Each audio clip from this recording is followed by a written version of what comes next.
Welcome again students. Teacher education ਵਾਲਾ ਜਿਹੜਾ paper ਆ ਉਹਦਾ ਅਸੀਂ ਇਨੋਵੇਟਿਵ ਟੀਚਿੰਗ ਵਾਲਾ ਜਿਹੜਾ ਟੌਪਿਕ ਆ ਉਹ ਕਰ ਰਹੇ ਸੀਗੇ। ਪਹਿਲਾਂ ਮੀਨਿੰਗ ਕੀਤਾ ਤੁਸੀਂ ਕਨਸੈਪਟ। ਹੁਣ ਅਸੀਂ ਇਹਦੇ ਵਿੱਚ ਢੰਗ ਦੇਖਦੇ ਹਾਂ, ਕੀ ਤਰੀਕੇ ਕੀ ਰਣਨੀਤੀਆਂ ਅਸੀਂ ਬਣਾ ਸਕਦੇ ਹਾਂ, ਕਿਸ ਤਰ੍ਹਾਂ ਦੇ ਅਸੀਂ ਟੀਚਿੰਗ ਮੈਥਡਸ ਨੇ ਜਿਹੜੇ ਉਹ ਅਪਲਾਈ ਕਰਾਂਗੇ ਮਾਡਰਨ ਟੀਚਿੰਗ ਦੇ ਵਿੱਚ। ਇਹਦੇ ਵਿੱਚ ਜਿਹੜੇ ਮੈਥਡਸ ਨੇ ਇਹਨਾਂ ਨੂੰ ਤੁਸੀਂ ਮੈਂ ਹੈਡਿੰਗ ਤੁਹਾਨੂੰ ਬੋਲ ਕੇ ਐਕਸਪਲੇਨ ਕਰੂੰਗੀ, ਤੁਸੀਂ ਇਹਨੂੰ ਐਕਸਪਲੇਨੇਸ਼ਨ ਲਿਖ ਸਕਦੇ ਹੋ। ਜੇ ਬੁੱਕਸ ਹੈਗੀਆਂ ਨੇ ਬੁੱਕਸ ਦੇ ਵਿੱਚ ਤੁਸੀਂ ਟੌਪਿਕ ਨੂੰ ਰੀਡ ਕਰ ਸਕਦੇ ਹੋ। ਤਾਂ ਪਹਿਲੇ ਐਕਟਿਵ ਲਰਨਿੰਗ ਇਨੋਵੇਟਿਵ ਟੀਚਿੰਗ ਆ ਜਿਹੜੀ, ਜਾਂ ਇਹ ਕਹਿ ਲਓ ਕਿ ਟੀਚਿੰਗ ਦੇ ਵਿੱਚ ਕੋਈ ਨਵੀਨੀਕਰਨ ਲੈ ਕੇ ਆਉਣਾ, ਉਹ ਕਿਸ ਤਰ੍ਹਾਂ ਹੋ ਸਕਦਾ। ਸਭ ਤੋਂ ਪਹਿਲਾਂ ਅਸੀਂ ਐਕਟਿਵ ਲਰਨਿੰਗ ਜਿਹੜੀ ਆ ਉਹ ਕਰਵਾਉਣੀ ਆ ਬੱਚਿਆਂ ਨੂੰ।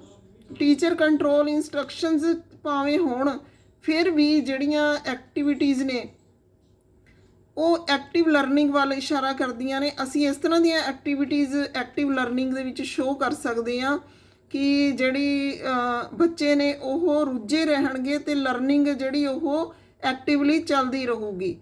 ਤਾਂ ਇਹ ਐਕਟਿਵ ਲਰਨਿੰਗ ਨੰਬਰ 1 ਅਤੇ ਨੰਬਰ 2 'ਤੇ ਪਰਸਨਲਾਈਜ਼ਡ ਲਰਨਿੰਗ। ਇਹਦੇ ਵਿੱਚ ਅਸੀਂ ਕਿਹੜੀਆਂ ਰਣਨੀਤੀਆਂ ਬਣਾਵਾਂਗੇ। ਪਰਸਨਲਾਈਜ਼ਡ ਲਰਨਿੰਗ ਦੇ ਵਿੱਚ ਵਿਅਕਤੀਗਤ ਸਿੱਖਣਾ ਕਹਿ ਸਕਦੇ ਹੋ ਤੁਸੀਂ। ਇਹਦੇ ਵਿੱਚ ਕਈ ਤਰ੍ਹਾਂ ਦੀਆਂ ਸਟ੍ਰੈਟੇਜੀਜ਼ ਨੇ, ਜਿਵੇਂ train the teacher to access the student. ਅਧਿਆਪਕਾਂ ਨੂੰ ਇਸ ਤਰ੍ਹਾਂ ਟ੍ਰੇਨਡ ਕਰਨਾ ਕਿ ਉਹ ਬੱਚਿਆਂ ਦੀ ਪਹੁੰਚ ਤੱਕ ਪਹੁੰਚਣ, ਮੀਨਜ਼ ਬੱਚਿਆਂ ਤੱਕ ਪਹੁੰਚਣ, ਬੱਚਿਆਂ ਦੇ ਮੈਂਟਲ ਲੈਵਲ ਦੇ ਅਕੋਰਡਿੰਗ ਉਹਨਾਂ ਨੂੰ ਟੀਚਿੰਗ ਕਰਾਉਣ।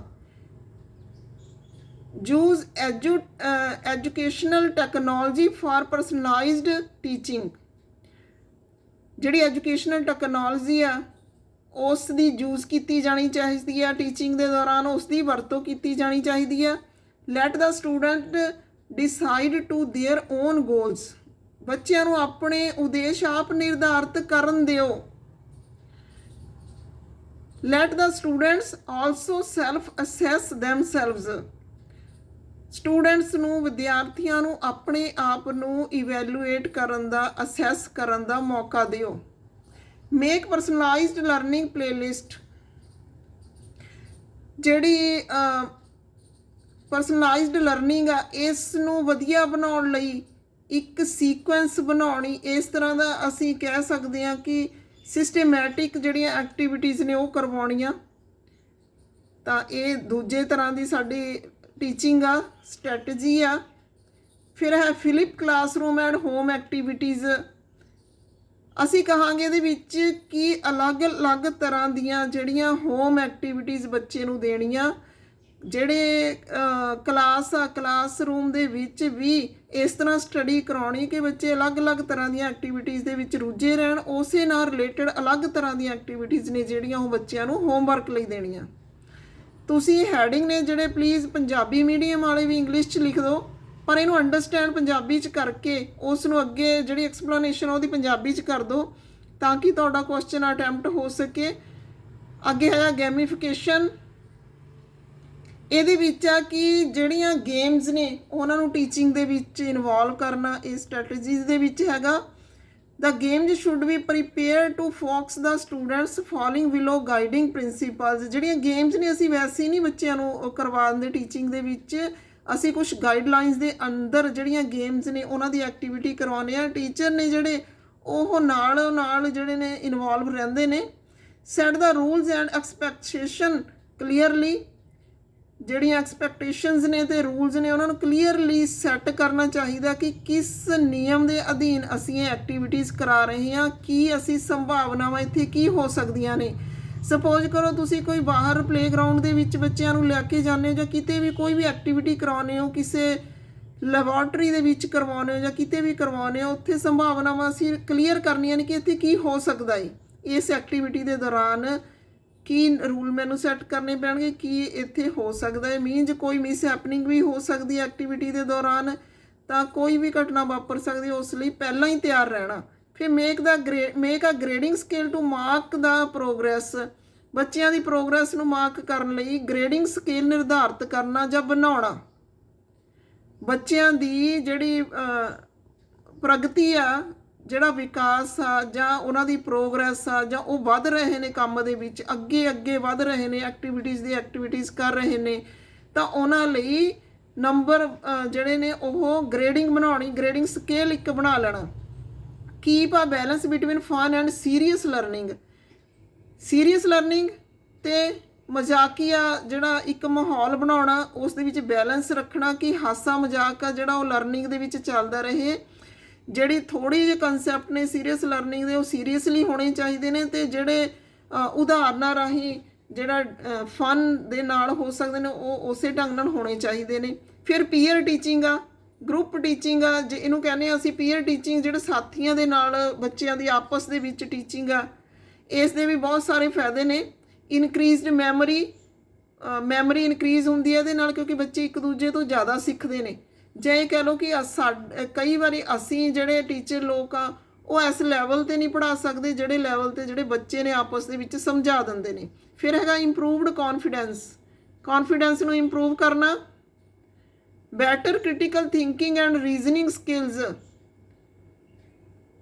ਜਿਹੜੀਆਂ ਕ੍ਰਿਟੀਕਲ ਥਿੰਕਿੰਗ ਹੁੰਦੀ ਆ, ਆਲੋਚਨਾਤਮਕ ਸੋਚਣੀ ਹੁੰਦੀ ਆ, ਤੇ ਜਿਹੜੀਆਂ ਰੀਜ਼ਨਿੰਗ ਸਕਿੱਲਸ ਹੁੰਦੀਆਂ ਨੇ, ਕਾਰਨ ਲੱਭਣ ਵਾਲੀਆਂ ਜਿਹੜੀਆਂ ਕੁਸ਼ਲਤਾਵਾਂ ਹੁੰਦੀਆਂ ਨੇ, ਉਹਨਾਂ ਨੂੰ ਵਧੀਆ ਬਣਾਉਣਾ। ਤਾਂ ਪੀਅਰ ਟੀਚਿੰਗ ਦੇ ਬਹੁਤ ਫਾਇਦੇ ਨੇ। Better comfort level and hence learning, ਵਧੀਆ ਢੰਗ ਨਾਲ ਆਰਾਮਦਾਇਕ ਲਰਨਿੰਗ ਹੁੰਦੀ ਆ। ਇੱਥੇ ਬੱਚੇ ਦੇ ਉੱਪਰ ਕੋਈ ਪ੍ਰੈਸ਼ਰ ਨਹੀਂ ਹੁੰਦਾ ਕਿ ਜਿਹੜਾ ਟੀਚਰ ਆ ਉਹ ਸਰਾਣੇ ਖੜਾ ਹੈ, ਮੇਰੇ ਲਰਨਿੰਗ ਹੋ ਰਹੀ ਆ, ਜਾਂ ਕੋਈ ਵੀ ਇਸ ਤਰ੍ਹਾਂ ਦੀ ਬਿਲਕੁਲ ਵੀ ਉਹਦੇ ਮਨ ਦੇ ਵਿੱਚ ਕੋਈ ਉਤਰਾਅ ਚੜਾਅ ਨਹੀਂ ਆਉਂਦੇ। ਉਹ ਬੜਾ ਕੰਫਰਟੇਬਲੀ ਆ ਜਿਹੜਾ ਬੱਚੇ ਇੱਕ ਦੂਜੇ ਤੋਂ ਸਿੱਖ ਸਕਦੇ ਨੇ। ਫਿਰ ਹੈ ਪ੍ਰੋਜੈਕਟ ਬੇਸਡ ਲਰਨਿੰਗ, ਇਹ ਪੁਰਾਣਾ ਹੀ ਢੰਗ ਆ ਸਾਡਾ। ਪ੍ਰੋਜੈਕਟ ਬੇਸਡ ਲਰਨਿੰਗ ਕੀ ਹੁੰਦੀ ਆ? ਪ੍ਰੋਜੈਕਟ ਬੇਸਡ ਲਰਨਿੰਗ ਇੱਕ ਪ੍ਰੋਜੈਕਟ ਦੇ ਕੇ ਬੱਚਿਆਂ ਨੂੰ ਉਹਦੇ ਬਾਰੇ ਦੱਸਣਾ, ਜਾਂ ਉਹ ਹਦਾਇਤਾਂ ਦੇ ਕੇ ਉਸ ਨੂੰ ਉਹਦੇ 'ਤੇ ਕੰਮ ਕਰਨ ਲਈ ਕਹਿਣਾ। Students get real life experience, ਕੋਈ ਵੀ ਪ੍ਰੋਜੈਕਟ ਮਿਲਦਾ ਏ, ਬੱਚੇ ਅਸਲ ਜ਼ਿੰਦਗੀ ਦਾ ਅਨੁਭਵ ਕਰਦੇ ਨੇ। ਫਿਰ students learn the nuance of problems, ਜਿਹੜੀਆਂ ਪ੍ਰੋਬਲਮਸ ਨੇ ਉਹਨਾਂ ਨੂੰ ਹੱਲ ਕਰਨ ਲਈ ਸਿੱਖਦੇ ਨੇ ਕਿ ਕਿਵੇਂ ਹੱਲ ਕਰਨਾ ਹੈ। ਫਿਰ ਸਟੂਡੈਂਟਸ ਲਰਨ ਵਰਕਿੰਗ ਇਨ ਗਰੁੱਪ ਔਰ ਟੀਮ, ਸਟੂਡੈਂਟਸ ਨੇ ਆਪਣੇ ਗਰੁੱਪ ਤੇ ਟੀਮ ਦੇ ਵਿੱਚ ਕੰਮ ਕਰਨਾ ਸਿੱਖਦੇ ਨੇ। Role based learning is encouraged, role ਅਦਾ ਕਰਦੇ ਨੇ, ਕੋਈ ਸੈਕਰੇਟਰੀ ਦਾ ਰੋਲ ਅਦਾ ਕਰਦਾ, ਕੋਈ ਪ੍ਰਧਾਨ ਦਾ, ਕੋਈ ਕਿਵੇਂ ਵੀ ਰੋਲ ਅਦਾ ਕਰਦੇ ਨੇ ਕਿਸੇ ਵੀ ਪ੍ਰੋਜੈਕਟ ਦੇ ਵਿੱਚ, ਕੋਈ ਹੈੱਡ ਦਾ ਰੋਲ ਅਦਾ ਕਰਦਾ ਹੈ। ਤਾਂ ਉਸ ਤਰ੍ਹਾਂ ਨਾਲ ਰੋਲ ਬੇਸਡ ਲਰਨਿੰਗ ਆ ਜਿਹੜੀ ਉਸ ਨੂੰ ਐਨਕਰੇਜ ਹੁੰਦੀ ਆ ਉਹ। ਦੇਅਰ ਇਜ਼ ਮੋਰ ਸਟੂਡੈਂਟ ਐਨਕਰੇਜਡ, ਤਾਂ ਇੱਥੇ ਬਹੁਤ ਜ਼ਿਆਦਾ ਸਟੂਡੈਂਟ ਐਨਕਰੇਜ ਹੋ ਸਕਦੇ ਨੇ। ਕ੍ਰਿਟੀਕਲ ਥਿੰਕਿੰਗ ਬੂਸਟ, ਜਿਹੜੀ ਕ੍ਰਿਟੀਕਲ ਥਿੰਕਿੰਗ ਆ ਉਸ ਨੂੰ ਮਜ਼ਬੂਤੀ ਮਿਲਦੀ ਆ। ਫਿਰ 7th ਨੰਬਰ 'ਤੇ ਕਨਵਰਜੈਂਟ ਐਂਡ ਡਾਇਵਰਜੈਂਟ ਥਿੰਕਿੰਗ, ਇਹ ਕੀ ਹੁੰਦੀ ਆ? ਜਿਵੇਂ ਡਾਇਗਰਾਮ ਦੇ ਵਿੱਚ ਤੁਸੀਂ ਅੰਡਰਸਟੈਂਡ ਕਰੋ, divergent thinking, convergent thinking. Convergent thinking ਆ ਜਿਹੜੀ, ਇਹਦੇ ਵਿੱਚ ਕੀ ਆ? ਫੈਕਟ ਨੇ ਤੇ ਆਨਸਰ ਆ। ਡਾਇਵਰਜੈਂਟ ਥਿੰਕਿੰਗ ਆ ਜਿਹੜੀ, ਇਹਦੇ ਵਿੱਚ ਕੀ ਆ? ਕੁਐਸਚਨ ਨੇ ਤੇ ਆਈਡੀਆਜ਼ ਨੇ। ਹੁਣ ਤੁਸੀਂ ਦੇਖਣਾ ਕਿ ਜਿਹੜੇ ਕੁਐਸਚਨ ਦੇਣ ਤੋਂ ਬਾਅਦ ਆਈਡੀਆਜ਼ ਇੱਕ ਬੱਚਿਆਂ ਨੂੰ ਆਉਣੇ ਚਾਹੀਦੇ ਨੇ, ਇੱਕ ਆਨਸਰ ਦੇਣ ਤੋਂ ਬਾਅਦ ਕਾਰਨ ਹੋਣੇ ਚਾਹੀਦੇ ਨੇ ਵੀ ਇਹ ਆਨਸਰ ਕਿਉਂ ਆਇਆ। ਕੁਐਸਚਨ ਦੇ ਕੀ ਆਨਸਰ ਆ ਸਕਦੇ ਨੇ, ਆਨਸਰ ਦੇ ਵਿੱਚ ਜੋ ਵੀ ਆਨਸਰ ਆ ਉਹ ਕਿਉਂ ਆਇਆ। ਇਸ ਤਰ੍ਹਾਂ ਨਾਲ ਬੱਚਿਆਂ ਨੂੰ ਕ੍ਰੀਏਟਿਵ, ਇਨੋਵੇਟਿਵ, ਸਪੋਰਟਿਵ ਜਿਹੜੀ ਆ ਐਕਟੀਵਿਟੀ ਹੁੰਦੀ ਆ ਇਹ, ਤਾਂ ਬੱਚੇ ਨੇ ਜਿਹੜੇ ਇਸ ਤਰ੍ਹਾਂ ਦੀ ਟੀਚਿੰਗ ਦੇ ਵਿੱਚ ਬਹੁਤ ਜ਼ਿਆਦਾ ਸਿੱਖਦੇ ਨੇ। ਫਿਰ ਹੈਗਾ ਪ੍ਰੋਬਲਮ ਬੇਸਡ ਲਰਨਿੰਗ, ਕਿਸੇ ਵੀ ਪ੍ਰੋਬਲਮ ਨੂੰ ਹੱਲ ਕਰਨਾ। ਸਾਡੀ ਟ੍ਰੈਡੀਸ਼ਨਲ ਲਰਨਿੰਗ ਸੀਗੀ ਜਿਹੜੀ, ਉਹ 'ਚ ਕੀ ਸੀਗਾ? Told what we need to know, ਇਹ ਦੱਸੋ ਕਿ ਸਾਨੂੰ ਕੀ ਜਾਣਨ ਦੀ ਜ਼ਰੂਰਤ ਆ, ਸਿਰਫ ਇਹੀ ਦੱਸਣਾ ਜਿਹੜੀ ਸਾਨੂੰ ਜਾਣਨ ਦੀ ਜ਼ਰੂਰਤ ਆ। ਮੈਮੋਰਾਈਜ਼ਡ ਇਟ, ਇਸ ਨੂੰ ਰੱਟੇ ਲਗਾਓ। Problem assigned to illustrate how to use it, ਕੋਈ ਪ੍ਰੋਬਲਮ ਦੇ ਦਿਓ ਬੱਚੇ ਨੂੰ ਅਤੇ ਉਸ ਨੂੰ ਇਸ ਤਰ੍ਹਾਂ ਇਹ ਜਿਹੜੀ ਤੁਹਾਡੀ ਸਿਖਾਇਆ ਗਿਆ, ਇਹ ਮੈਮੋਰਾਈਜ਼ ਕਰਨ ਵਾਸਤੇ ਦਿੱਤਾ ਗਿਆ, ਉਸ ਨੂੰ ਕਿਵੇਂ ਯੂਜ਼ ਕਰਨਾ ਇਹ ਦੱਸਣਾ। ਫਿਰ ਪ੍ਰੋਬਲਮ ਬੇਸਡ ਲਰਨਿੰਗ ਕੀ ਆ? ਪ੍ਰੋਬਲਮ ਅਸਾਈਨਡ, ਪਹਿਲਾਂ ਪ੍ਰੋਬਲਮ ਦੇ ਦਿਓ, identify what need to know. ਫਿਰ ਇਹ ਦੇਖੋ ਕਿ ਕੀ ਜਾਣਨ ਦੀ ਜ਼ਰੂਰਤ ਆ ਜਾਂ ਕੀ ਮਟੀਰੀਅਲ ਰਿਕੁਆਇਰਡ ਆ ਇਸ ਪ੍ਰੋਬਲਮ ਨੂੰ ਸੋਲਵ ਕਰਨ ਲਈ। ਫਿਰ learn and apply the solve problem, ਫਿਰ ਅਪਲਾਈ ਕਰਨਾ ਉਸ ਦੇ ਉੱਪਰ। ਤਾਂ ਟ੍ਰੈਡੀਸ਼ਨਲ ਲਰਨਿੰਗ ਨਾਲੋਂ ਸਾਡੀ ਬੈਟਰ ਆ ਪ੍ਰੋਬਲਮ ਬੇਸਡ ਲਰਨਿੰਗ। ਤਾਂ ਪਹਿਲਾਂ ਇਹਦੇ ਵਿੱਚ ਇਹ ਨਹੀਂ ਕਿ ਪਹਿਲਾਂ ਦੱਸੋ ਫਿਰ ਉਹਨੂੰ ਯਾਦ ਕਰਨ ਨੂੰ ਦਿਓ ਫਿਰ ਉਹਨੂੰ ਹੱਲ ਕਰਨ ਨੂੰ ਦਿਓ। ਇੱਥੇ ਕੀ ਹੈ, ਪਹਿਲਾਂ ਹੱਲ ਕਰਨ ਨੂੰ ਦੇ ਦਿਓ, ਉਹ ਆਪਣੇ ਆਪ ਜਿਹੜੇ ਆਈਡੀਆਜ਼ ਨੇ ਫਾਈਂਡ ਕਰੂਗਾ, ਉਸ ਤੋਂ ਬਾਅਦ ਉਸ ਦੇ ਉੱਤੇ ਇੰਪਲੀਮੈਂਟ ਕਰਕੇ ਪ੍ਰੋਬਲਮ ਦੇ ਉੱਤੇ ਉਹਨੂੰ ਸੋਲਵ ਕਰੂਗਾ। ਫਿਰ ਇਹਦੇ ਨਾਲ ਕੀ ਹੁੰਦਾ, long term retention of knowledge, ਜ਼ਿਆਦਾ ਦੇਰ ਤੱਕ ਜਿਹੜੀ ਨੌਲੇਜ ਆ ਉਹ ਰਹਿੰਦੀ ਆ, ਗਿਆਨ ਜ਼ਿਆਦਾ ਦੇਰ ਤੱਕ ਬਣਿਆ ਰਹਿੰਦਾ ਕਿਉਂਕਿ ਆਪ ਸੋਲਵ ਕੀਤਾ ਹੋਇਆ ਹੈ, ਆਪ ਪ੍ਰੋਬਲਮ ਆ ਜਿਹੜੀ ਉਸ ਦਾ ਹੱਲ ਲੱਭਿਆ ਹੋਇਆ ਹੈ। ਬ੍ਰੇਕ ਇਨ ਮੋਨੋਟਨੀ, ਐਕਟਿਵ ਇੰਟਰਸਟ ਥਰੂ ਦਾ ਸੈਸ਼ਨ, ਟੀਮ ਬਿਲਡਿੰਗ ਇੰਪਰੂਵਸ। ਫਿਰ ਅੱਗੇ ਹੈਗਾ ਰੈਸੀਪ੍ਰੋਕਲ ਟੀਚਿੰਗ। ਇਹਦੇ 'ਚ ਕੀ ਹੁੰਦਾ ਹੈ, ਰੈਸੀਪ੍ਰੋਕਲ ਟੀਚਿੰਗ ਦੇ ਵਿੱਚ ਇਹ belongs to teaching strategies that are associated with reading. Student read a passage and are supposed to understand and explain to the class. You as teacher can ask them predict what the text is about. ਤਾਂ ਹੁਣ ਇੱਥੇ ਅਸੀਂ diagram ਤੋਂ ਸਮਝ ਲੈਂਦੇ ਹਾਂ। Prediction ਪਹਿਲਾਂ, predict what do you think this text going। ਇੱਕ ਤੁਸੀਂ ਪੈਰਾ ਪੜ੍ਹਾਤਾ, ਰੀਡਿੰਗ ਕਰਵਾਤੀ, ਉਸ ਦੇ ਬੇਸ ਦੇ ਉੱਤੇ ਤੁਸੀਂ ਬੱਚਿਆਂ ਤੋਂ ਪੁੱਛੋਗੇ ਕਿ ਇਸ ਪੈਰੇ ਤੋਂ ਪੈਰੇ ਬਾਰੇ ਤੁਸੀਂ ਕੀ ਸੋਚਦੇ ਹੋ, ਤੁਸੀਂ ਅਜਿਹਾ ਕਿਉਂ ਸੋਚਦੇ ਹੋ। ਫਿਰ ਕਲੈਰੀਫਾਈ ਆ, clarify important vocab before students read the text. ਔਖੇ ਸ਼ਬਦਾਂ ਦੇ ਅਰਥ ਦੱਸੋ ਜਦੋਂ ਬੱਚਿਆਂ ਨੂੰ ਰੀਡਿੰਗ ਕਰਨ ਤੋਂ ਪਹਿਲਾਂ। Question, how will we get students to ask rigorous relevant questions. ਕਿਸ ਤਰ੍ਹਾਂ ਅਸੀਂ ਰੈਲੇਵੈਂਟ ਕੁਐਸਚਨਸ ਨੇ ਜਿਹੜੇ ਬੱਚਿਆਂ ਤੋਂ ਪੁੱਛ ਸਕਦੇ ਹਾਂ ਉਹ ਕੁਐਸਚਨ ਮਾਈਂਡ ਦੇ ਵਿੱਚ ਬਣਾਉਣੇ। Summarise, correlate to the proficiency level, retell, summary, theme. ਤਾਂ ਇਹਦੇ ਵਿੱਚ ਕੀ ਹੈ, ਸਮਰਾਈਜ਼ ਕਰੋ ਉਸ ਪੈਰੇ ਨੂੰ, ਕੀ ਪੁਆਇੰਟਸ ਨੇ ਜਿਹੜੇ ਉਹਨਾਂ ਨੂੰ ਦੱਸਣੇ ਪੈਣਗੇ ਜਾਂ ਕੀ ਦੁਆਰ ਤੋਂ ਦੱਸਣੇ ਜਾ ਸਕਦੇ ਨੇ, ਉਹਨਾਂ ਦਾ ਜਿਹੜਾ ਪ੍ਰੋਫੀਸ਼ੀਐਂਸੀ ਲੈਵਲ ਆ ਉਹ ਦੇਖੋ। ਤਾਂ ਇਹਨੂੰ ਰੈਸੀਪ੍ਰੋਕਲ ਟੀਚਿੰਗ ਬੋਲਦੇ ਨੇ। ਇਹ ਵੀ ਜਿਹੜਾ ਟੀਚਿੰਗ ਜਿਹੜੀਆਂ ਸਟ੍ਰੈਟੇਜੀਜ਼ ਅਸੀਂ ਕਰ ਰਹੇ ਹਾਂ ਇਹ ਇਨੋਵੇਟਿਵ ਲਰਨਿੰਗ, ਇਨੋਵੇਟਿਵ ਟੀਚਿੰਗ ਲਈ ਹੀ ਨੇ। ਤਾਂ ਤੁਸੀਂ ਇਹਨਾਂ ਨੂੰ ਐਜ਼ ਲੌਂਗ ਕੁਐਸਚਨ ਤੁਸੀਂ ਇਹਨੂੰ ਕਰਨਾ ਹੈ ਤਿਆਰ। ਤੁਹਾਡਾ ਲਾਸਟ ਵਾਲਾ ਜਿਹੜਾ ਟੌਪਿਕ ਆ ਸਿਲੇਬਸ ਦਾ ਉਹਦੇ ਵਿੱਚ ਇਹ ਇੱਕ ਤੁਹਾਡਾ ਕੁਐਸਚਨ ਕੰਪਲੀਟ ਹੋ ਜਾਊਗਾ। ਅੱਗੇ ਹੈਗਾ ਜੀ ਬਲੈਂਡਡ ਲਰਨਿੰਗ। ਇਹ ਤੁਸੀਂ ਸਾਰੇ ਤਕਰੀਬਨ ਜਾਣਦੇ ਹੋ ਕਿਉਂਕਿ ਤੁਹਾਡੇ ਐਗਜ਼ਾਮੀਨੇਸ਼ਨਸ ਨੇ। ਹੁਣ ਕਰੋਨਾ ਟਾਈਮ ਦੇ ਵਿੱਚ ਬਹੁਤ ਜ਼ਿਆਦਾ ਇਹ ਟਰੈਂਡ ਹੋਇਆ ਬਲੈਂਡਡ ਲਰਨਿੰਗ ਦਾ। ਕਰੋਨਾ ਕਾਲ ਦੇ ਵਿੱਚ ਤਾਂ ਈ ਲਰਨਿੰਗ ਚੱਲੀ ਆ, ਤਾਂ ਇਹ ਤੋਂ ਬਾਅਦ 'ਚ ਸਾਡੀ ਬਲੈਂਡਡ ਲਰਨਿੰਗ ਚੱਲ ਰਹੀ ਆ। ਹੁਣ ਇੱਥੇ ਕੀ ਆ, ਕਲਾਸਰੂਮ ਟ੍ਰੇਨਿੰਗ ਤੇ ਈ ਲਰਨਿੰਗ ਦੋਨਾਂ ਦਾ ਕੰਬੀਨੇਸ਼ਨ ਆ। ਦੋਨਾਂ ਦੇ ਕੰਬੀਨੇਸ਼ਨ ਨਾਲ ਕੀ ਆ ਬਲੈਂਡਡ ਲਰਨਿੰਗ ਆ। ਤਾਂ ਇਹਦੇ ਵਿੱਚ ਵੀ ਬਹੁਤ ਸਾਰੇ ਉਹ ਨੇ ਕਿ ਅਸੀਂ ਕਿਸ ਤਰ੍ਹਾਂ there are many ways to bring blended learning in to practice. Some prominent ones are having education apps up and running. Blended mode ਲਈ ਬਹੁਤ ਸਾਰੇ ਢੰਗ ਤਰੀਕੇ ਨੇ ਸਿੱਖਣ ਦੇ ਜਾਂ ਸਿਖਾਉਣ ਦੇ। ਤਾਂ ਇਹਦੇ ਵਿੱਚ ਐਪਸ ਵਗੈਰਾ ਨੇ ਜਿਹੜੀਆਂ ਉਹਨਾਂ ਨੂੰ ਚਲਾਉਣਾ, ਐਜੂਕੇਸ਼ਨਲ ਐਪਸ ਚਲਾਉਣੀਆਂ ਤੁਸੀਂ ਆਪਣੇ ਵੱਲੋਂ, ਐਜੂਕੇਸ਼ਨਲ ਸਕੂਲ ਵੱਲੋਂ ਐਪਸ ਚਲਾ ਸਕਦੇ ਹੋ। Following some official learning sites for teaching and studying. ਕੋਈ ਆਫੀਸ਼ੀਅਲ ਲਰਨਿੰਗ ਸਾਈਟਸ ਨੇ ਜਿਹੜੀਆਂ ਉਹਨਾਂ ਨੂੰ ਫੋਲੋ ਕਰਨਾ। ਈ ਲਰਨਿੰਗ ਸੌਫਟਵੇਅਰ ਰੱਖਣੇ। Video conferencing of teachers and students. ਅਧਿਆਪਕਾਂ ਦੀ ਅਤੇ ਸਟੂਡੈਂਟਸ ਦੀ ਵੀਡੀਓ ਕਾਨਫਰੰਸਿੰਗ ਇਹਦੇ ਵਿੱਚ ਜਿਹੜੀ ਆ ਇੱਕ ਢੰਗ ਆ। ਫਿਰ culturally inclusive teaching in a diverse environment where students of different culture backgrounds are present, teaching can come challenging as students may not be equal receptor of educational content। ਤਾਂ ਇਸ ਤਰ੍ਹਾਂ ਦੀ ਟੀਚਿੰਗ ਆ ਜਿਹੜੀ ਉਹ ਜਦੋਂ ਅਸੀਂ ਕਹਿੰਦੇ ਹਾਂ ਕਿ ਜਦੋਂ ਅਸੀਂ ਅਲੱਗ-ਅਲੱਗ ਕਲਚਰ ਤੋਂ ਆਉਂਦੇ ਹਾਂ, ਸਾਡੀਆਂ ਬੈਕਗਰਾਊਂਡ ਟੀਚਰ ਦੀਆਂ ਅਲੱਗ ਕਲਚਰ ਦੀਆਂ ਹੁੰਦੀਆਂ ਨੇ, ਸਟੂਡੈਂਟਸ ਦੀਆਂ ਅਲੱਗ ਕਲਚਰ ਦੀਆਂ ਹੁੰਦੀਆਂ, ਤਾਂ ਇਸ ਦੇ ਵਿੱਚ ਸਮਾਵੇਸ਼ ਕਰਨਾ, ਬੱਚਿਆਂ ਨੂੰ ਇਸ ਦੇ ਵਿੱਚ ਸਿਖਾਉਣਾ ਕਿਵੇਂ ਆ। Culturally inclusive teaching links the content with students cultures. As teachers start by knowing your students their culture background and about a brief information of their culture. Then try to link your study content with their culture through examples and exercise. This way they learn better. ਤਾਂ ਇਸ ਤਰ੍ਹਾਂ ਦੇ environment ਦੇ ਵਿੱਚ ਜਾਣਾ ਹੈ ਤਾਂ ਬੱਚਿਆਂ ਦਾ ਪਹਿਲਾਂ ਕਲਚਰ ਸਿੱਖੋ, ਕਲਚਰ ਦੇਖੋ ਕੀ ਆ, ਤਾਂ ਆਪਣਾ ਸਟੱਡੀ ਮਟੀਰੀਅਲ ਆ ਜਿਹੜਾ ਉਸ ਦੇ ਵਿੱਚ ਕਨਵਰਟ ਕਰਕੇ ਬੱਚਿਆਂ ਨੂੰ ਪੜ੍ਹਾਉਣਾ। ਫਿਰ in service learning associates student with society and its needs. Students learn about being active and responsible citizen. ਤਾਂ ਸਰਵਿਸ ਵਾਸਤੇ ਟੀਚਿੰਗ ਕਰਨੀ ਕਿ ਉਹਨਾਂ ਨੇ ਸੇਵਾ ਭਾਵਨਾ ਵਾਸਤੇ ਟੀਚਿੰਗ ਕਰਨੀ। ਫਿਰ ਮੀਡੀਆ ਲਿਟਰੇਸੀ, ਮੀਡੀਆ ਬਾਰੇ ਜਿਹੜੀ ਆ ਦੱਸਣਾ। It is critical in today's world to not accept things as we see them. You can also engage the students with some of related activities. ਤਾਂ ਅਸੀਂ ਇਸ ਤਰ੍ਹਾਂ ਨਹੀਂ ਕਹਿ ਸਕਦੇ ਕਿ ਜੋ ਅਸੀਂ ਦੇਖਿਆ ਉਹੀ ਸਮਝ ਲਿਆ। ਤੁਸੀਂ ਵੀ ਜੋ ਲਰਨਿੰਗ ਕਰਦੇ ਹੋ ਤੁਸੀਂ ਅਲੱਗ-ਅਲੱਗ ਸਾਈਟਸ ਤੋਂ ਅਲੱਗ-ਅਲੱਗ ਵੀਡੀਓਜ਼ ਦੇਖ ਕੇ ਅਲੱਗ-ਅਲੱਗ ਤਰੀਕਿਆਂ ਨਾਲ ਕਰਦੇ ਹੋ।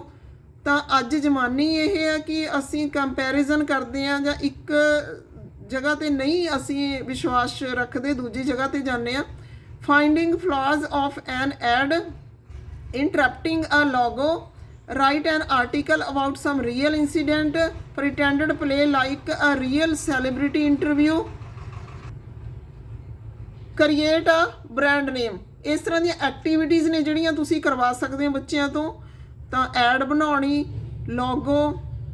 ਲੋਗੋ ਦੇ ਵਿੱਚ ਲੋਗੋ ਨੂੰ ਕਿਵੇਂ ਅਸੀਂ ਇੰਟਰਪ੍ਰੇਟ ਕਰ ਸਕਦੇ ਹਾਂ, ਕੋਈ ਰੀਅਲ ਇੰਸੀਡੈਂਟ ਦੇ ਉੱਤੇ ਆਰਟੀਕਲ ਲਿਖਵਾਉਣਾ, ਕੋਈ ਪਲੇ ਆ ਜਿਹੜਾ ਰੀਅਲ ਸੈਲੀਬ੍ਰਿਟੀ ਦੀ ਇੰਟਰਵਿਊ ਦਾ ਪਲੇ ਚਲਾਉਣਾ ਜਾਂ ਬ੍ਰਾਂਡ ਦਾ ਨੇਮ ਕ੍ਰੀਏਟ ਕਰਨਾ। ਇਸ ਤਰ੍ਹਾਂ ਦੀਆਂ ਐਕਟੀਵਿਟੀਜ਼ ਨੇ।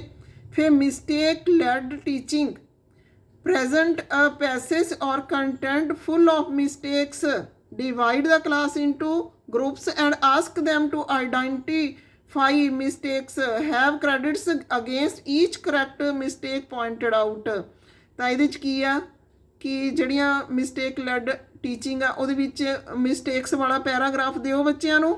ਉਸ ਤੋਂ ਬਾਅਦ 2 ਗਰੁੱਪਸ ਦੇ ਵਿੱਚ ਜਾਂ 4 ਦੇ ਜਿੰਨਾ ਤੁਸੀਂ ਵੰਡਣਾ ਚਾਹੁੰਦੇ ਵੰਡ ਕੇ ਤਾਂ ਉਹਨਾਂ ਨੂੰ ਕਹੋ ਕਿ ਆਇਡੈਂਟੀਫਾਈ ਕਰੋ ਮਿਸਟੇਕਸ ਦੇ ਵਿੱਚ। ਜਿਹੜਾ ਗਰੁੱਪ ਪਹਿਲਾਂ ਲੈ ਕੇ ਆਉਂਦਾ ਮਿਸਟੇਕਸ ਫਾਈਂਡ ਕਰਕੇ ਉਹਨਾਂ ਨੂੰ ਉਸ ਤਰ੍ਹਾਂ ਨਾਲ ਗ੍ਰੇਡਿੰਗ ਕਰੋ ਉਹਨਾਂ ਦੀ ਜਾਂ ਮਾਰਕਸ ਦਿਓ। ਇਹਦੇ ਨਾਲ ਤੁਸੀਂ ਕੀ ਆ ਵੋਕੈਬਲਰੀ ਦੀ ਇੰਪਰੂਵਮੈਂਟ ਕਰ ਸਕਦੇ ਹੋ। ਤਾਂ ਇਹ ਵੀ ਇੱਕ ਟੀਚਿੰਗ ਦਾ ਨਵਾਂ ਢੰਗ ਆ, ਵਧੀਆ ਢੰਗ ਆ। ਇਹਦੇ ਵਿੱਚ ਜਿਹੜੇ ਬੱਚੇ ਨੇ ਉਹਨਾਂ ਦੇ ਵਿੱਚ ਕੀ ਡਿਵੈਲਪ ਹੋਊਗਾ, ਰੀਜ਼ਨਿੰਗ ਡਿਵੈਲਪ ਹੋਊਗੀ, ਕ੍ਰਿਟੀਕਲ ਥਿੰਕਿੰਗ, ਐਨਾਲਾਈਟੀਕਲ ਥਿੰਕਿੰਗ ਅਤੇ ਗਰੁੱਪ ਬਿਲਡਿੰਗ। ਫਿਰ ਮੈਮਰੀ ਜਿਹੜੀ ਆ ਉਹ ਬਿਲਡ ਹੋਊਗੀ। ਅੱਗੇ ਫੀਡਬੈਕ, ਬੱਚਿਆਂ ਨੂੰ ਫੀਡਬੈਕ ਦੇਣੀ ਨਾ ਭੁੱਲੋ। ਹਮੇਸ਼ਾ ਬੱਚਿਆਂ ਨੂੰ ਜਦੋਂ ਵੀ ਉਹ ਟੀਚਿੰਗ ਕਰਦੇ ਹੋ ਤੁਸੀਂ ਤਾਂ ਉਹਨਾਂ ਤੋਂ ਫੀਡਬੈਕ ਜਿਹੜੀ ਆ ਉਹ ਬੱਚੇ ਪਾਲਦੇ ਨੇ। ਇਮੋਜੀਜ਼ ਦੇ ਸਕਦੇ ਹੋ ਤੁਸੀਂ, ਕੋਈ ਵੀ ਗੁੱਡ, ਸ਼ਾਬਾਸ਼, ਕੁਛ ਵੀ ਦੇ ਸਕਦੇ ਹੋ। ਤਾਂ ਫੀਡਬੈਕ ਆ ਜਿਹੜਾ ਉਹ ਵਧੀਆ ਟੀਚਿੰਗ ਇੱਕ ਸਟ੍ਰੈਟਜੀ ਆ ਜਿਹਦੇ ਨਾਲ ਬੱਚੇ ਜ਼ਿਆਦਾ ਲਰਨ ਕਰਦੇ ਨੇ। ਲੈਸਨ ਆਬਜੈਕਟਿਵ ਕਲੈਰਿਟੀ, ਲੈਸਨ ਦੇ ਆਬਜੈਕਟਿਵ ਕਲੀਅਰ ਕਰੋ। ਕਿਉਂ ਜਿਹੜਾ ਇਹ ਪਾਠ ਪੜ੍ਹਾਇਆ ਜਾ ਰਿਹਾ ਹੈ, ਕਿਉਂ ਤੁਸੀਂ ਇਹ ਟੌਪਿਕ ਕਰਵਾ ਰਹੇ ਹੋ, ਇਹ ਚੀਜ਼ਾਂ। ਇਸ ਤੋਂ ਬਾਅਦ use graphic representation. Graphic representation ਇੱਕ ਵਧੀਆ ਢੰਗ ਆ। ਕੋਈ ਵੀ ਤੁਸੀਂ ਸਮਝਾਉਂਦੇ ਹੋ ਉਸ ਨੂੰ ਫਲੋ ਚਾਰਟ ਬਣਾ ਕੇ ਸਮਝਾਓ। ਕੋਈ ਵੀ ਕੁਐਸਚਨ ਸੋਲਵ ਕਰਵਾਉਂਦੇ ਹੋ ਉਸ ਨੂੰ ਇਸ ਤਰ੍ਹਾਂ ਨਾਲ ਸੋਲਵ ਕਰਵਾਓ ਕਿ ਪੁਆਇੰਟਸ ਨੇ ਜਿਹੜੇ ਬੱਚੇ ਦੇ ਲਰਨ ਰਹਿ ਜਾਣ, ਜਿਹੜੇ ਇੰਪੋਰਟੈਂਟ ਕੀਵਰਡਸ ਨੇ ਉਹ ਬੱਚੇ ਦੇ ਲਰਨ ਰਹਿ ਜਾਣ। ਤਾਂ ਗ੍ਰਾਫਿਕਲ ਪ੍ਰੈਜੈਂਟੇਸ਼ਨ ਆ ਜਿਹੜੀ ਉਹ ਇੱਕ ਬਹੁਤ ਵਧੀਆ ਢੰਗ ਜਿਹੜਾ ਪੜ੍ਹਾਉਣ ਦਾ ਏ। ਤੁਸੀਂ ਡਰਾ ਕਰੋ, ਫਲੋ ਚਾਰਟ ਡਰਾ ਕਰੋ, ਕੋਈ ਚਾਰਟ ਡਰਾ ਕਰੋ, ਕੋਈ ਗ੍ਰਾਫ ਡਰਾ ਕਰੋ ਜਿਹਦੇ ਨਾਲ ਤੁਸੀਂ ਬੱਚਿਆਂ ਨੂੰ ਟੀਚਿੰਗ ਰੀਅਲੀ ਸਿਖਾ ਸਕੋ। ਡਿਸਟੈਂਸ ਲਰਨਿੰਗ, ਇਹਦੇ ਵਿੱਚ video classes, pre signed video content, online notes and worksheets, online assessments, study materials through post. ये तो तुसी जानते होवोगे कि डिस्टेंस लर्निंग आ जिहड़ी वो की आ टीचिंग बिहेवियरल मैनेजमेंट।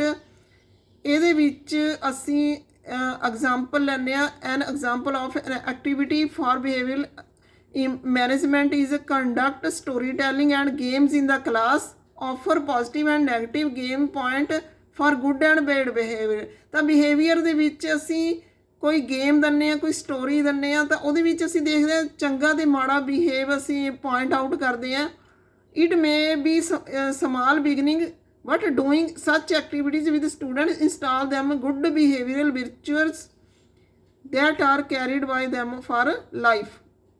ਛੋਟੀਆਂ ਛੋਟੀਆਂ ਐਕਟੀਵਿਟੀਜ਼ 2-4 ਮਿੰਟ ਦੀਆਂ ਤੁਸੀਂ ਮੇਨ ਕੰਟੈਂਟ ਸ਼ੁਰੂ ਕਰਨ ਤੋਂ ਪਹਿਲਾਂ ਇਹ ਕਰ ਸਕਦੇ ਹੋ। ਅੱਗੇ ਹੈਗਾ ਕੋਆਪਰੇਟਿਵ ਲਰਨਿੰਗ। ਇਹਦੇ ਵਿੱਚ in these kinds of teaching strategies students are responsible for each other's learning, they do group study and teach each other। Cooperative learning ਦੇ ਵਿੱਚ ਵੀ ਉਹੀ ਹੈ ਤੁਹਾਡਾ ਪੀਅਰ ਲਰਨਿੰਗ ਵਾਲਾ, ਪੀਅਰ ਟੀਚਿੰਗ ਵਾਲਾ, ਕਿ ਇੱਕ ਦੂਜੇ ਨੂੰ ਬੱਚੇ ਸਿਖਾਉਣ ਜਾਂ ਜ਼ਿੰਮੇਵਾਰੀ ਲੈਣ ਕਿ ਇਹ 10 ਬੱਚਿਆਂ ਨੂੰ ਜਿਹੜਾ ਸਿਖਾਉਣਾ ਇਹ ਮੇਰੀ ਜ਼ਿੰਮੇਵਾਰੀ ਹੈ, ਜਾਂ ਇਹ 15 ਬੱਚਿਆਂ ਨੂੰ ਸਿਖਾਉਣਾ ਹੈ ਜਿਹੜਾ ਉਹ ਮੇਰੀ ਜ਼ਿੰਮੇਵਾਰੀ ਹੈ। ਇਹਦੇ ਵਿੱਚ ਕੀ ਹੋਊਗਾ, ਕਮਿਊਨੀਕੇਸ਼ਨ ਸਕਿੱਲ ਇੰਪਰੂਵ ਹੋਊਗੀ, ਇੰਟਰਪਰਸਨਲ ਸਕਿੱਲਸ ਇੰਪਰੂਵ ਹੋਣਗੀਆਂ ਜਿਨ੍ਹਾਂ ਨੂੰ ਤੁਸੀਂ ਕੋਆਪਰੇਟਿਵ ਕਹਿੰਦੇ ਹੋ, ਕੌਨਫੀਡੈਂਸ ਬਿਲਡ ਹੋਊਗਾ, ਪ੍ਰੋਬਲਮ ਸੋਲਵਿੰਗ ਜਿਹੜਾ ਇਹ ਵਧੀਆ ਹੋਊਗੀ, ਕਗਨੀਟਿਵ ਸਕਿੱਲਸ ਵਿਕਸਿਤ ਹੋਣਗੀਆਂ, ਕ੍ਰਿਟੀਕਲ ਥਿੰਕਿੰਗ ਵਿਕਸਿਤ ਹੋਊਗੀ। ਤਾਂ ਇਹ ਸੀਗੀਆਂ strategies of teacher controlled instructions. ਤਾਂ ਅੱਜ ਦੀ ਵੀਡੀਓ ਇਹ ਤੁਹਾਡੀ ਲੌਂਗ ਕੁਐਸਚਨ ਸੀ, ਥੋੜੀ ਲੰਬੀ ਹੋ ਸਕਦੀ ਆ, ਤੇ ਇਸ ਵੀਡੀਓ ਦੇ ਵਿੱਚ ਇੰਨਾ ਹੀ। ਇਸ ਤੋਂ ਬਿਨਾਂ ਤੁਸੀਂ ਆਪਣਾ ਲੈਕਚਰ ਮੈਥਡ ਜਾਂ ਕੋਈ ਹੋਰ ਮੈਥਡ ਵੀ ਇਹਦੇ ਵਿੱਚ ਐਡ ਕਰ ਸਕਦੇ ਹੋ ਐਕਸਟਰਾ। ਤਾਂ ਅੱਜ ਦੀ ਵੀਡੀਓ 'ਚ ਇੰਨਾ ਹੀ, ਫਿਰ ਮਿਲਦੇ ਆ ਨੈਕਸਟ ਵੀਡੀਓ 'ਚ। Okay, thanks.